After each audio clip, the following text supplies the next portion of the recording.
Okay, this is a factoring lesson. We're going to start out by reviewing how to multiply out two binomials.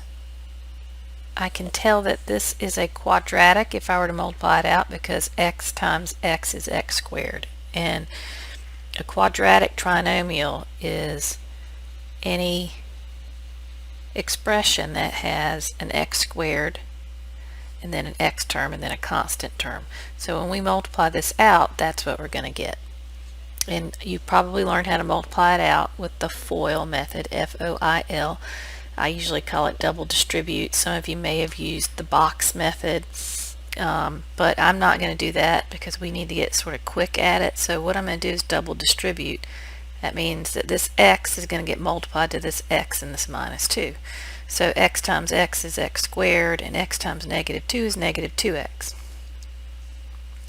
And then I'm going to double distribute this 5, and this 5 times x is positive 5x, and 5 times negative 2 is negative 10. And the reason I'm starting with this is because I want you to notice that the x squared and the negative 10, there's no doubt about it. It comes from x times x, or the first terms, and the negative 10 comes from the last terms, 5 times negative 2. But it's the outer and inner terms that are going to add up. They're always going to be like terms. So when you add negative 2x plus 5x, you get 3x. So this multiplies out to this quadratic trinomial. You can see x squared right by looking at it, and you can see the negative 10 right by looking at it. But this 3x is kind of hiding because it's made up of the outer and inner terms. When you take this quadratic and you write it this way as multiplication, that's called factoring, and that's what we're going to learn how to do. So we'll start with this one.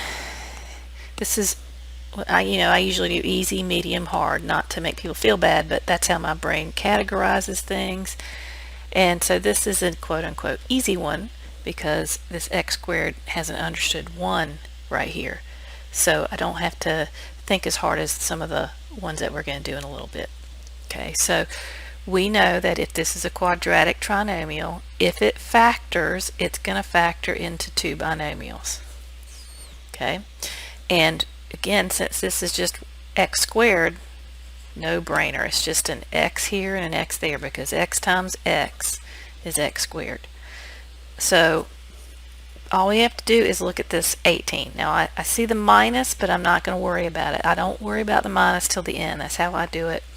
What I'm doing is I'm going to write down kind of in order as much as I can the factors of 18. 1 times 18, and then 2 times 9, and then 3 times 6. And by doing it in order, I'm less likely to forget one. And these are easy because all you have to do is now you're going to look at this minus sign.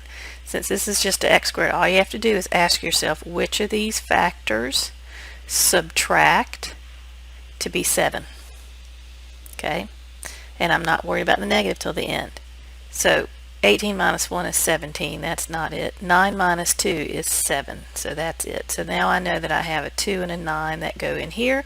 And the very last thing I do is worry about the negative. I know that these need to subtract, because of that, to be a negative 7. So when you subtract, you take the sum of the larger number. So if the result is negative 7, that means that the 9 needs to be negative and the 2 needs to be positive. Okay? Alright, let's try another one. Down here, let's look at 4. X squared minus 16x plus 63. This is a quadratic trinomial. If it factors, it's going to factor into two binomials. It's how I categorize an easy one because it's 1x squared, so I just know that x and x are going to go there. And all I have to do is check the factors of 63. Now, some of you may not know all the factors of 63, so you might have to pull a calculator out and help you with that, but I'll start with 1 and 63. I'll move to 2. 2's even, so it doesn't go in there. So I'm going to move to 3. 3 plus 6 is 9. So if 3 goes into the sum of this, then 3 goes into this. So since 3 goes into 9, 3 goes into 63, and it goes in there. You can use a calculator 21 times. And then 4, it's not even, so 4 won't go into it. 5 doesn't end in a 0 and a 5, so 5 won't go into it. 6, you might think it does, but remember 2 didn't go into it, so 6 can't. So you keep going. 7, yes. So you might need to use a calculator, but you also can see that 21 has a 7 in it. So that means 7 goes into 63, and it goes in there 9 times. Okay, so we have the factors of 63, and this time it's a plus right here. This last sign is a plus, so we need to find the factors that add up to be 16. So 1 and 63 add it to be 64. 3 and 21 add it to be 24. 7 and 9 add it to be 16. So I haven't dealt with the negative yet. I don't do that till the end. Okay, it's too much to think about. So I need these to add up to be a negative 16. When you add, the signs are the same. So that means they need to add up to be a negative 16, and the only way we can make that happen is if they're both negative. Negative 7 plus negative 9 is negative 16. Okay. Now, we said there was easy, medium, and hard. So now I'm going to look at number 5, and this one is medium. The reason it's medium and not easy is because there's a 7 in front of the x squared. But the good news is that 7 is prime, so you only have one choice. That means the only thing you can do is 7 times 1. But I get ahead of myself. So again, this is a quadratic trinomial. So if it factors, it's going to factor into 2 binomials. And you can't just put an x. And an x, again, you're going to have to check the factors not just of 20, but also of 7. So as I said, it's just 7 and 1. So you can put that in pretty solid. We know that if it factors, it's got to factor with a 7x here and a 1x there. You don't have but one choice. All right. Now what you're going to do is, like we did before, write down the factors of 20. Don't worry about the negative yet. So that would be 1 and 20, 2 and 10, 4 and 5. Okay, now here's where it gets a little tricky. So remember how I introed it? This middle term is kind of hiding because it comes from the outer and inner terms, from the FOIL method. So what I do is I teach students to make this little bracket, use this bracket method here and here. Okay, and this bracket right here is the outer terms, and this bracket here are the product of the inner terms, and these have to subtract. So these have to subtract to be 31. Okay, so if this is a minus, they have to subtract. All right, now here's a pro tip. Always start with the factors that are closer together. It's not always going to work, but usually the way teachers make the tests are it's just natural to pick numbers that are closer together. It just works. So to start with the ones that are closer together, and if it doesn't work, move up. Okay, so what I'm going to do is I'm going to pencil in and check or trial and error. They don't that much anymore. I'm going to just guess. I'm going to guess wrong first so you can see how I do it. So I'm going to put a 5 here and a 4 here. And I know that that's going to give me 20. I'm not worried about that. I'm worried about the negative, the 31. Don't worry about the negative. So I'm going to write down what the outer term is. That's 28x. And the inner term is 5x. And then I'm going to ask myself this question. Do these subtract to be 31? No. 28 minus 5 is 23. So that didn't work. And we use pencil in math. So don't leave the 4 and the 5 yet. Switch places. So let's try that. Okay, so 7 times 5 is 35x, and 4 times x is 4x.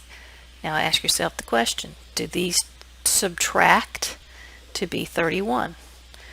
They do. So we now know we have the right numbers. Okay, so the last thing I do is worry about the minus 31. How do I make the 35 and the 4 subtract to be a negative 31? Well, if you know your addition and subtraction rules backwards and forwards, you know that when the signs are different, you subtract and you take the sign of the larger number. So if the answer is negative 31, that means that the larger number here needs to be negative. All right, and then how does this work? Well, you're never going to give the negative to the front, so the negative from the negative 35 is going to go to the 5. 7 times a negative 5 is negative 35. And then the positive is going to go to the 4. 4 times x is 4x. And that's it. So you can see how that's a little bit more involved. So it's a medium one. All right, so let's try this one. I'm coming back to 6. I want to get on a roll here. So again, we have a quadratic trinomial, x squared x constant. If it factors, it's going to factor into two binomials. And I have a number here, so the factors of 7, okay, that's good news. It's prime, just coincidence that it's still the same number. And then I have to check the factors of 28, so 1 and 28, 2 and 14, 3, no, 4 and 7, and that's it. Okay, so I've got to check. I can't just look at this because there's a 7 and a 1. I have to use my bracket method. And you remember which ones you're going to pick first?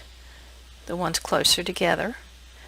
And they need to subtract, the outer and inner terms need to subtract to be 45. Okay, I'm going to do it wrong again first, just so you can see how it works. So I'm starting with the ones closer together. And 7x times 4 is 28, and 7 times x is 7. And then I ask myself, do they subtract to be 45? No, 28 minus 7 is 21. But don't leave it. You know, I wrote kind of lightly so I wouldn't have to kill myself to erase. I'm just going to switch. Let's try 4 and 7. All right, 7x times 7 is 49. 4 times x is 4. Put the x there. Do they subtract to be 45? They do. So we know we have the right numbers. And then the very last step, sometimes people figure this out too early and it messes them up. The last step is to figure out how do we make it a negative 45. So you look at the 49 and the 4 and you need to give the negative to the larger number because they need to subtract to be negative 45. All right, then you follow your arrow, so the negative is going to go to the 7 and the positive is going to go to the 4. Okay, and that's it. Some of you may have learned or memorized that if this last term is a minus, these signs here are always going to be different. And if this last term here is positive, then the signs are going to be the same. Because if it's a plus, you're adding. And you can add a negative and a negative, you add, or a positive and a positive, you add. And if it's a minus, you subtract. So the signs are different, you subtract. All right, let's go back up to 6 because 6 is a little different. I used to think these were easier than even the easiest one, but I found that students miss this. And this because you have to remember, before you learn about factoring a quadratic trinomial, you really learn about factoring out the greatest common factor. And so that's really always what you want to start with. You want to be on the lookout for the GCF. Is there something in both of these terms that they have in common? And this has a k squared, which means k times k, and this has a k, which means k. That means that they both have at least one k. So you pull out the k, and then parentheses, and if you pull a k out, then what's left? Well, 7k squared divided by k is 7k. K times 7k is 7k squared. If I pull the k out here, then 9k divided by k is just 9. And people don't think that is factored, but it is. Factoring just simply means rewriting it so that there's multiplication in between the two factors. And that's it, you're done. So There was no guess and check, trial and error. Factoring out a GCF can be very helpful. Okay, so I snuck that in there. All right, let's go back to number 8. 8, medium difficulty. It's not so easy because there's a 2 here. But remember what we're going to do. If a quadratic trinomial factors, it's going to factor into 2 binomials. You also want to check to see if you can pull out a GCF. You can't. Alright, so the factors of 2, no, that's not bad. It has to be 2x. Oh, changed variable on you. 2b and b, because 2b times b is 2b squared. And then the factors of 21, 1 and 21, or 3 and 7. And remember, you can't just add those up. You have to, because this is a 2, the binomials are different, so you have to use my outer and inner term method. And you're going to check the ones closest together. And this time they need to be adding to be 21. Adding to be 17. Okay, so I'm going to just try 7 and 3. Okay, so 2b times 3 is 6b, 7 times b is 7b. Do these add to be 17? No, they add to be 13. So I wrote really light because I knew I might be wrong. And I'll try 3 and 7. Okay, 2b times 7 is 14b, 3 times b is 3b. Do they add to be 17? They do. So I have the right numbers. Now I'm going to deal with this sign. I need these to add to be a positive 17, so that means they both need to be positive. So that's going to be a positive, and that's going to be a positive. If you practice it this way, then eventually you're going to be able to kind of guess and check in your head. Or you might not even need to write the brackets. You might just use your fingers. Outer, inner, outer, inner. Outer, 14b, inner, 3b. Do they add to be 17? If you haven't learned it this way, in my personal opinion, I feel like teachers gave up too soon. It really, if you're going to go on to 172 and 271, you really need to be a little quicker with your factoring. We don't have time to factor by grouping. So I don't teach it that way. Alright, let's look at 10. Alright, this is a little bit hard to see. I think this used to be a 4, and that's a 3, and that's a 2. Okay, so this is not a quadratic trinomial. That's a problem. See, that should be n squared. But do you notice that there is a GCF, a greatest common factor? Yeah, you can pull out an n squared, because this has n times n times n times n, this has n times n times n, and this has n times n. So you could pull out an n squared. Not only that, look at the 28 and the 16 and the 80. They're all even, so I know that 2 goes into all of them, and I'm going to write up here, I think 4 might go into all of them. So 28 is 4 times 7, 16 is 4 times 4, and 80 is 4 times 20. So look, 4 also goes into all of them. And I know that's it because 7, the leftover 7, the 4, and the 20, there's nothing that goes into those. So I am going to factor out a GCF of 4n squared. And I'm on the lookout for that because look what's going to happen. So if I pull out a 4 from 28, I'm left with 7. If I pull out n squared from n to the 4th, I'm left with n squared. If I pull out a 4 from 16, 16 divided by 4 is 4. If I pull out n squared, I've got 1n left. If I pull out from negative 80 of 4, then I'm left with negative 20. And if I pull out n squared, I don't have any more n's left. And look at what that is. That's a quadratic trinomial. So by pulling out a GCF, I now have a quadratic trinomial that I can factor. So I'm going to pull down this 4n squared. I don't want to forget it. And I'm going to factor 7n squared, the factors of 7, 7 and 1. Alright, the factors of 20, 1 and 20, 2 and 10, 4 and 5. Outer, inner terms. Let's try the ones closer together. So I'm going to try 4 and 5. Have a little patience. That's 35 and 4. Did they subtract to be 20. I'm sorry, to be 4. Subtract to be 4. No. So it's not them. Let's try 5 and 4. That gives me 28 and 5. Do they subtract to be 4? No. So for the first time, our closer together factors didn't work. All right, let's try 2 and 10.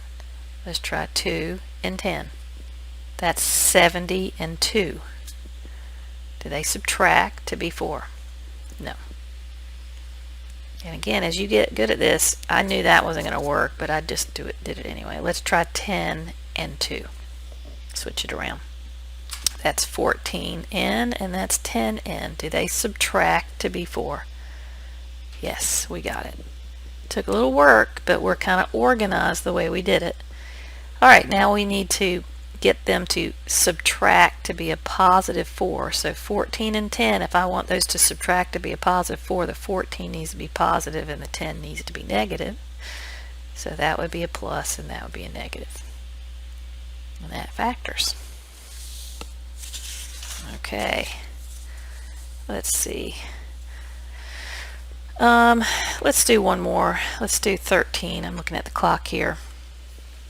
Okay, so 13, we haven't seen one like this. Sometimes you might have more than one variable in there and you might think, oh no, that's not quadratic, I can't factor it. But again, we can look at our GCF, and if they all three have a B, then you can pull out a B.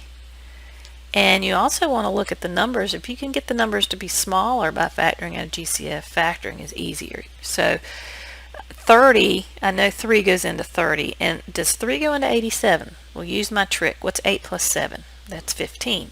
3 goes into 15, so that means 3 goes into 87. So 30 is 3 times 10, 87 is 3 times 29, and 30 is 3 times 10. And 10, 29, and 10, nothing goes into those, so I know that's the GCF. 3b is my GCF. So if I pull out a 3b, I'm left with 10n squared minus 29, just n, plus 10.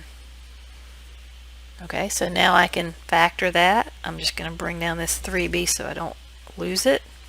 If this quadratic trinomial in here factors, it's going to factor into two binomials. And I've been waiting. Now this is what I would call a hard one. Okay, easy, medium, hard. It's not that hard, but what I mean is 10 is not prime. So you have to check 1 and 10 and 2 and 5. And that's could be a lot of work. And this 10 here, 1 and 10 and 2 and 5. Okay, so you might have to mess around with this first set of numbers and the n set of numbers. So we like it when it's prime, but it's not prime. But anyway, you're still going to use Miss Mills' rule. Try the ones closest together. So I'm going to try 5n and 2n. And then I'll try 5 and 2. And this time I want to see if I can get them to add to be 29. Well, that's 10 and 10.